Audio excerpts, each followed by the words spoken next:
The Ontario government is announcing that they're doing away with pretty much all capacity restrictions.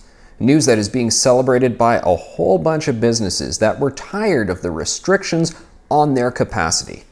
But now the question becomes, what's next to be done? Is that enough? Should we be doing more steps sooner?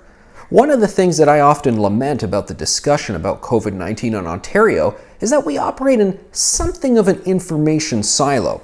We like to applaud ourselves that we're very worldly, cosmopolitan people in terms of being aware of what's going on all around the world. And I think that's usually true in non-pandemic times, but these days, it seems like a lot of people in Ontario just aren't all that aware of what's going on all over the world in other jurisdictions that I think are doing a, quite frankly, more nuanced job of dealing with their COVID restrictions. There's a lot of places that have far fewer restrictions than in Ontario. And actually, if you'll remember earlier this year, Ontario Premier Doug Ford, he actually did kind of brag that by some measures, Ontario did have the strictest restrictions. So what am I talking about? Well, there are jurisdictions where small kids do not wear masks in school. Many countries, many European countries that are doing that, many places in the United States. Whereas here in Ontario, the little kids have always worn masks in schools. When are we going to do away with that?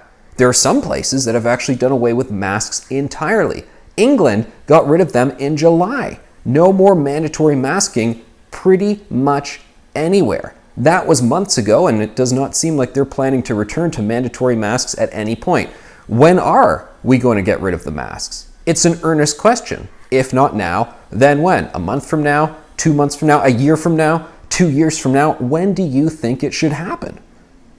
I think we really need to look around at other places and see that they are doing things much differently than we are. For instance, the vaccine passport in Ontario, it's pretty restrictive. Other jurisdictions do it quite differently. In France, for example, what do you need to get the green light with their passport? Well, you need the 2 shots, sure, or you need to show that you have recently had COVID-19, as in they acknowledge natural immunity. And then another option that they allow is a recent negative test. So a very different way of doing that approach, the vaccine passport. I think if Ontarians looked around more at all the best practices that are happening in other jurisdictions, there'd be a whole lot of individuals, many more businesses, organizations saying, look, we're looking around and we feel like, yes, there's got to be a better way. And I think that better way would lead us to fewer, more relaxed restrictions here in Ontario.